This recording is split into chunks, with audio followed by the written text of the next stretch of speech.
प्यारे बच्चों, solution with Rajesh sir channel पर आपका बहुत बहुत स्वागत है। बच्चों, आज के इस वीडियो में जो भी कक्षा 11 में विद्यार्थी छात्र छात्राएं पढ़ रहे हैं, स्टूडेंट पढ़ रहे हैं, उनके लिए जो आज का ये वीडियो है बहुत ही यूजफुल होने वाला है। आज के इस वीडियो में जो भी छात्र छात्राएं कक्षा 11 के हैं, उनकी एक पुस्तक है हिंदी साहित्य के अंतर्गत काव्यांजलि।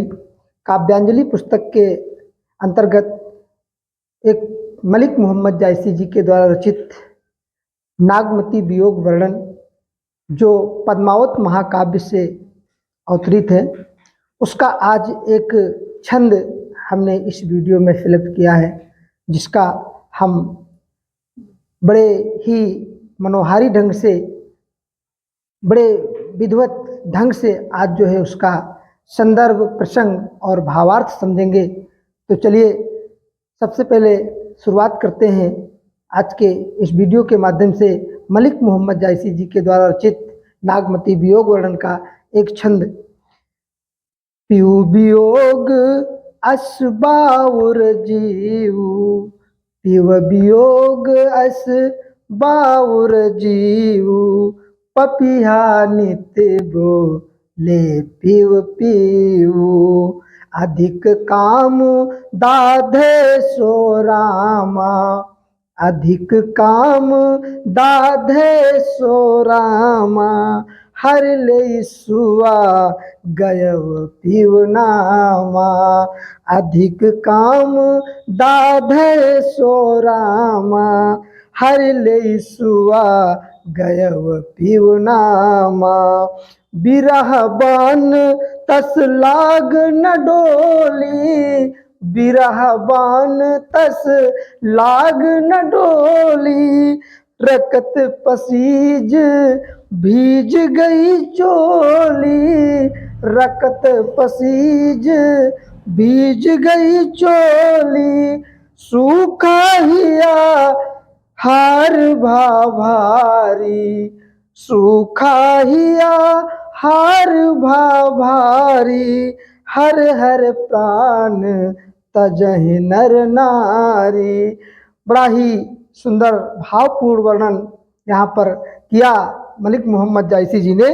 और क्या वर्णन करते हैं कि खन एक आव पेट महासासा, खन एक आऊ पेट महासासा, खन ही जाए जीव होय निराशा, खन ही जाए जीव होय निराशा, पवन डोला वही सींचई चोला, पवन डोला वही सींचई चोला, पहर एक समुझई मुख बोला, प्राण प्राण होत को राखा, प्राण प्राण होत को राखा, को सुनाव प्रीतम के भाखा, पियो वियोग अस बाउर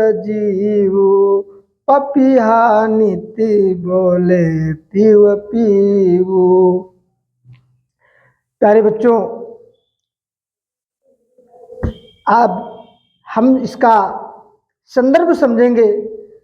क्या है इसका संदर्भ? कि प्रस्तुत पद्यखंड हमारी पाठ्य पुस्तक हिंदी काव्यांजलि के नागमती वियोग वर्णन से लिया गया है या अवतरित है, जिसके रचयिता मलिक मोहम्मद जायसी जी हैं। और प्रसंग में हम क्या लिखेंगे? प्रसंग में कि जब राजा रत्नसेन सिंह हीरामन तोते के द्वारा रानी पद्मावती के रूप सौंदर्य का पखान करने पर राजा रत्नसेन सिंह रानी पद्मावती से मिलने के लिए चले जाते हैं। और यहाँ पर रानी नागमती की क्या दशा होती है? जायसी जी के द्वारा रानी नागमती की विरह वेदना का बड़ा ही मार्मिक ढंग से वर्णन किया गया है। तो इसके बाद प्यारे बच्चों हम व्याख्या यानी भावार्थ समझेंगे। इसका भावार्थ में क्या लिखेंगे कि मलिक मोहम्मद जायसी जी यानी जायसी जी वर्णन करते हैं कि पीव वियोग भा पीव वियोग अस बाउर जीव, यानी प्रियतम के वियोग, रानी नागमती कहती है कि प्रियतम के वियोग में, यानी राजा रत्नसेन सिंह जो कि मेरे प्रियतम वो रानी पद्मावती से मिलने के लिए चले गए हैं, और जब से वो चले गए हैं इधर लौट करके नहीं आए हैं। तो रानी नागमती कहती है कि पीव वियोग अस बाउर जीव, यानी प्रीतम के वियोग में रानी नागमती का जो जीव है वो बावला सा हो गया है, पागल सा हो गया है। क्यों? क्योंकि जो पपीहा पक्षी है वो नित्य माने रोज प्रतिदिन जो है पीऊ पीऊ की जो है रट लगाए रहता है। उसकी आवाज को सुन करके रानी नागमती का जो हृदय है वो जो है फटता जा रहा है, और उसका जो हृदय है पीऊ वियोग अस बाउर जीव, यानी प्रियतम के वियोग में रानी नागमती का जो जीव है वो बावला सा हो गया है। क्यों? क्योंकि पपीहा पक्षी जो है नित्य जो है प्रतिदिन वो पीऊ पीऊ की रट लगाए रहता है। और आगे जैसी जी वर्णन करते हैं कि अधिक काम दाधय सो रामा, यानी जैसी जी वर्णन करते हैं कि रानी नागमती को जो काम भावना है वो अधिक ददकाए रही है, अर्थात जो है दग्ध रही है, दग्धा रही है। क्यों? अधिक काम दाधे, दाधे माने जला रही है। जो काम भावना है वो रानी नागमती को अधिक जो है जला रही है।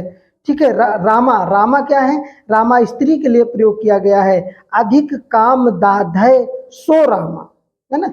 अधिक काम दाधे सो रामा, यानी जो है रानी नागमती को काम वासना यानी काम भावना अधिक जला रही है।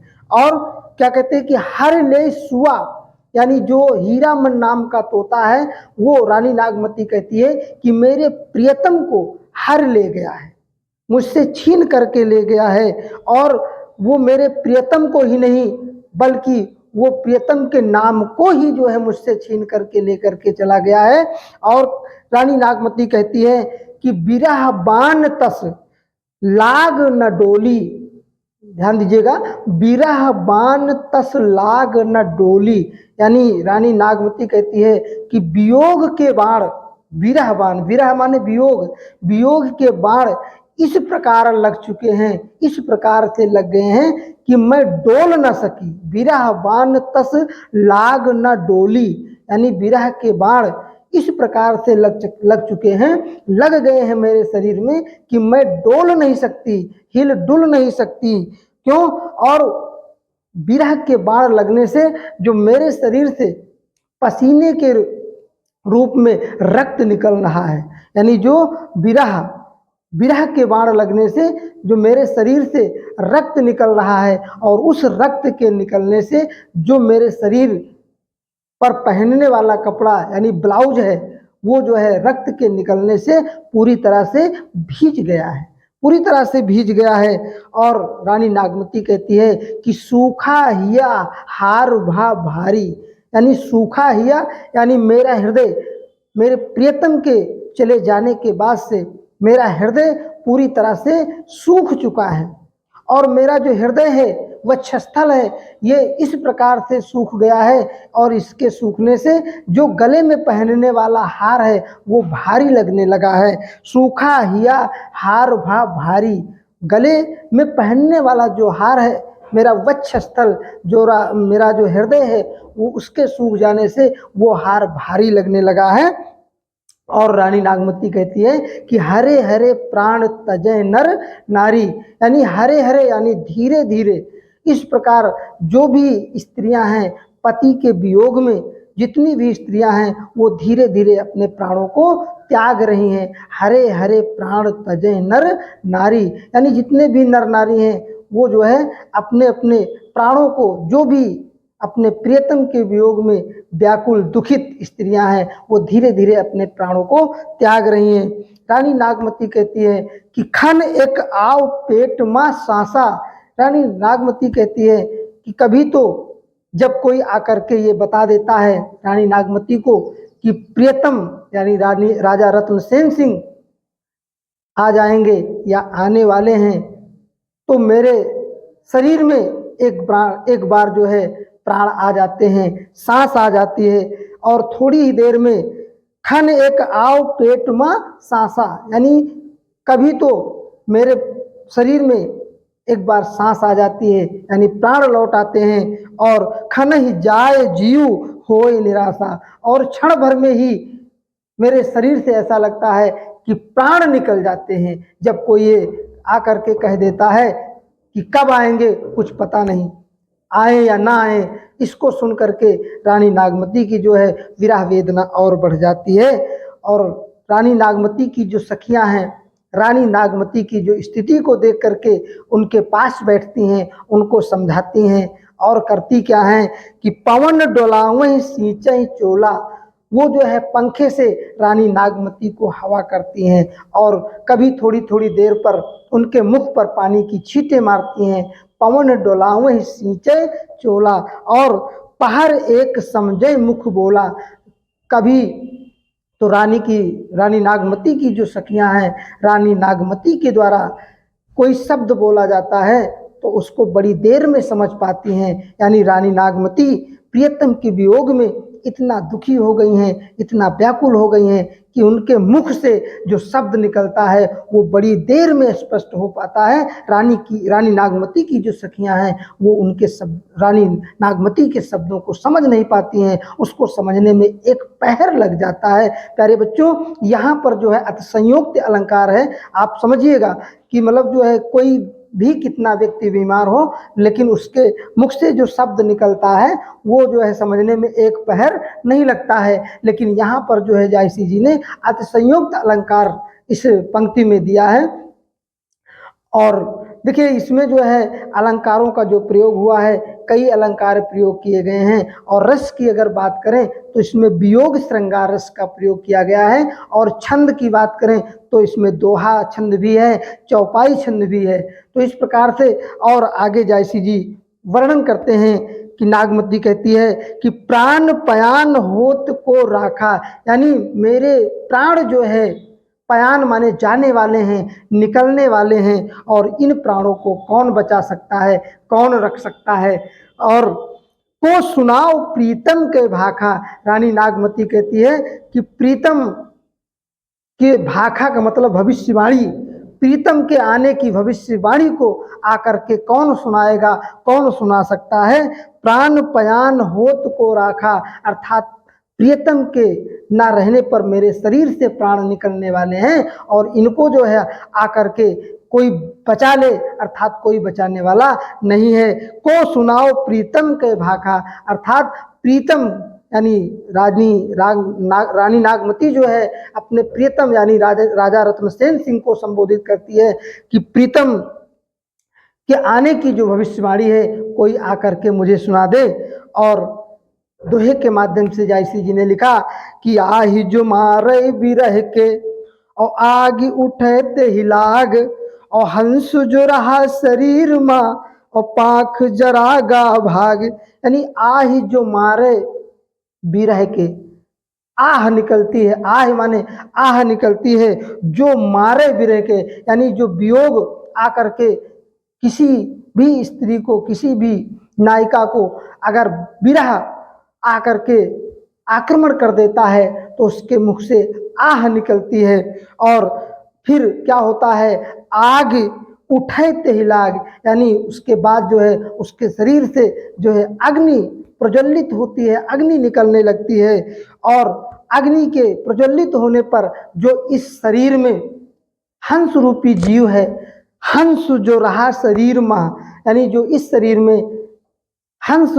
रूपी जो जीव है वो आग के जलने से वो निकल करके भाग जाता है। पाख जरा गा भाग, अर्थात उसके अग्नि के जलने से उसके पंख जल गए हैं और वो जीव निकल करके भाग गया है। तो इस प्रकार जायसी जी ने बड़ा ही मार्मिक, बड़ा ही हृदय स्पर्शी, मर्म स्पर्शी वर्णन इस नागमती वियोग वर्णन में जो है बड़ा ही मर्मभेदी वर्णन किया है। तो प्यारे बच्चों, आज के वीडियो में सिर्फ इतना ही, और मिलते हैं अगले वीडियो में नए टॉपिक के साथ, यानी इसी का अगला जो पार्ट है। और तब तक के लिए जो है आपसे एक छोटी सी रिक्वेस्ट है कि अगर आप हमारे चैनल पर नए हैं तो solution with Rajesh sir channel को सब्सक्राइब करें, लाइक करें, दोस्तों में शेयर करें, और वीडियो का नोटिफिकेशन सबसे पहले आपको प्राप्त हो इसके लिए बेल आइकन को जरूर प्रेस करें। मिलते हैं अगले वीडियो में, तब तक के लिए नमस्कार।